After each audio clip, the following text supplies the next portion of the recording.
Blogs. నేను మీ Monica. ఈ రోజు మన ఛానల్లో రెసిపీ వచ్చేసి రవ్వ పులిహార అనమాట. మనం రెగ్యులర్గా రైస్తో చేసుకుంటాం కదండి.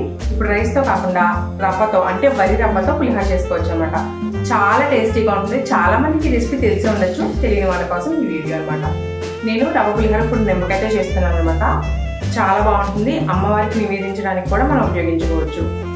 రవ్వని ఏ కొలతలతో, అంటే ఏ రవ్వ క్వాంటిటీ, వాటర్ క్వాంటిటీ ఏ కొలతలతో ఎలా ఉడకపెట్టుకుంటే ఎవరికి నచ్చుతుంది ఏంటి అనేవన్నీ ఈ వీడియోలో అయితే మనం స్పష్టంగా మాట్లాడుకుందాం. సో మీరే మాత్రం స్కిప్ చేయకుండా వీడియోని లాస్ట్ వరకు చూసి మీకు ఎలా అనిపించిందో కామెంట్ చేయండి. అండ్ అంతేకాకుండా ఈ రెసిపీని మీరు కూడా ట్రై చేసి మీకు ఎలా కుదిరిందో కామెంట్ చేయండి. మీరు ఇదే కనుక మన ఛానల్ ఫస్ట్ టైం చూసినట్టయితే మన ఛానల్ సబ్స్క్రైబ్ చేసి ఆల్ నోటిఫికేషన్ ఆన్ చేసుకోండి. ఇలాంటి మంచి మంచి వంటకాలు పెడుతూనే ఉంటాము. So me friends and families కూడా మన ఛానల్ని షేర్ చేసి మన వీడియోస్కి ఒక్క లైక్ చేయండి. మీ సపోర్ట్ మాకు అందిస్తే మరో 10 మందికి మా వీడియో అనేది ప్రమోట్ అవుతుంది. So please support us. ఇప్పుడు ఏమాత్రం ఆలస్యం చేయకుండా వీడియో అయితే స్టార్ట్ చేసేద్దాం.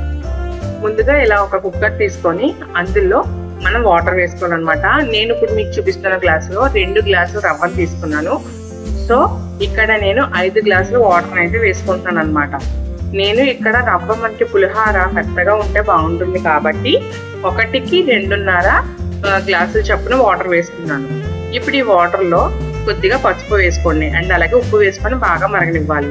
ఇలా నేను చెప్పిన కొలతలు వేసుకున్నట్టయితే పులిహార మెత్తగా వచ్చి చాలా బాగుంటుంది అనమాట.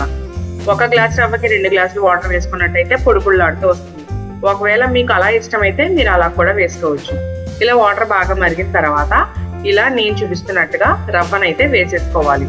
వేసేసుకొని మీడియం ఫ్లేమ్లోకి మార్చుకొని మనం మగ్గించుకోవాలన్నమాట. మధ్య మధ్యలో కలుపుకుంటూ మగ్గించుకోవాలి. అడుగు అంటకుండా మగ్గించుకోండి. అడుగు అంటిందంటే మనకి చాలా రవ్వ వేస్ట్ అయిపోతుంది అనమాట. సో జస్ట్ మనకి పలుపు తగ్గి మగ్గితే సరిపోతుంది. ఉప్మాలాగా ఎక్కువసేపు మగ్గక్కర్లేదు. సో ఇలా మగ్గిన ఈ రవ్వనైతే మనం ఒక పెద్ద డేక్షలోకి తీసుకుంటున్నానండి. ఇలా తీసుకున్నట్టయితే మనం అది పూర్తిగా చల్లారడానికి బాగా ఉపయోగపడుతుంది అనమాట. సో ఇలా దీంట్లోకి తీసుకున్న తర్వాత పూర్తిగా చల్లారనిచ్చేసుకోవాలి. పూర్తిగా చల్లారిన తర్వాత మనం దీనికైతే తాలింపు పెట్టుకుందాం. ఇప్పుడు తాలింపు కోసం ఒక పాన్లో కొద్దిగా వేరుశనగ గుళ్ళు అండ్ అలాగే పచ్చిమిర్చి ముందుగా వేయించుకోండి. ఈ 2 వేగడానికి కొంచెం టైం పడుతుంది కాబట్టి ఈ రెండింటిని ముందుగా నేను వేయించుకుంటున్నాను అనమాట. ఇలా గుళ్ళు కాస్త వేగాక పచ్చిమిర్చిని కూడా వేసి వేయించుకోండి. ఇలా చిలకల్లా కట్ చేసుకొని వేసుకుంటే బాగుంటుంది మనకి తినడానికి. నేను ఇక్కడ 3 పచ్చిమిర్చిని వేసుకున్నాను. మీ పచ్చిమిర్చి కారాన్ని బట్టి, మీరు తినే స్పైస్ లెవెల్ని బట్టి మీరు యాడ్ చేసుకోవచ్చు.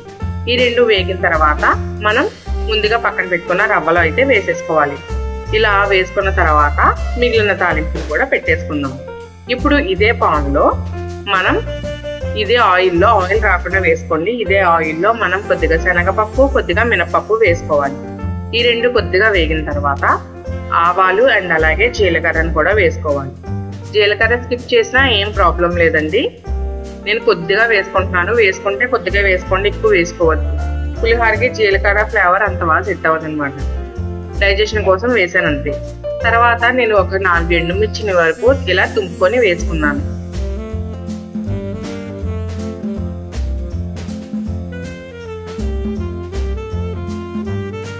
ఎండుమిర్చి బాగా వేగిన తర్వాత కరివేపాకు వేసుకొని, కరివేపాకు బాగా వేగిన తర్వాత ఇంగువ వేసుకోండి. ఇంగువ పులిహోరకి చాలా మంచి ఫ్లేవర్ వస్తుంది అనమాట. సో ఇంగువ కంపల్సరీ యాడ్ చేసుకోండి. డైజెషన్కి చాలా మంచిది. గ్యాస్ ప్రాబ్లమ్స్ కూడా రాకుండా ఉంటాయి.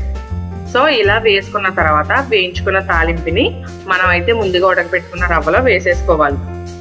ఇలా వేసుకున్న తర్వాత మనం ముందుగా నిమ్మకాయ రసం తీసి పక్కన పెట్టుకున్నానండి. ఆ రసాన్ని అయితే ఇందులో యాడ్ చేసుకుంటాను. మొత్తం ఒకసారే కాకుండా గ్రాడ్యువల్గా కొద్దిగా యాడ్ చేసుకుంటూ కలుపుకోండి. ఒకవేళ పులుపు తక్కువ అయితే మళ్ళీ కలుపుకోవచ్చు, కానీ ఎక్కువైతే మాత్రం మళ్ళీ తీసుకోలేం కదండి. సో కొద్దిగా వేసుకుంటూ కలుపుకోండి. ఇలా మొత్తం కలుపుకోండి. ఒకవేళ మీకు సాల్ట్ తక్కువైంది అనుకోండి, సాల్ట్ కూడా మీరు విడిగా నిమ్మరసంతో పాటు యాడ్ చేసుకోవచ్చు, ఏం ప్రాబ్లం లేదు. ఇలా మొత్తం కలిపిన తర్వాత మనం సర్వ్ చేసుకుంటే రవ్వ పులిహోర చాలా బాగుంటుంది. ప్రసాదాలకు కూడా చాలా బాగుంటుంది అన్నమాట.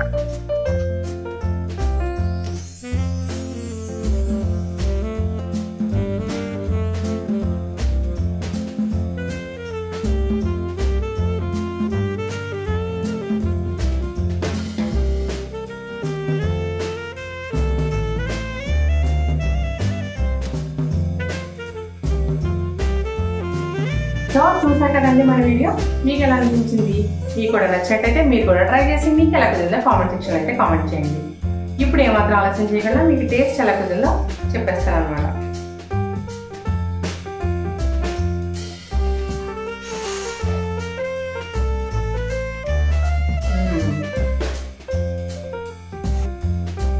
చాలా కమ్మగా ఉందండి, చాలా బాగా కుదిరింది.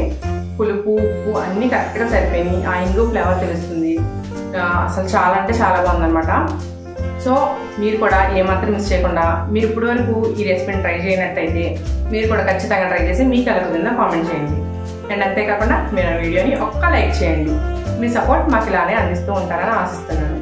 సో మరో మంచి వీడియోతో మళ్ళీ కలుద్దాం.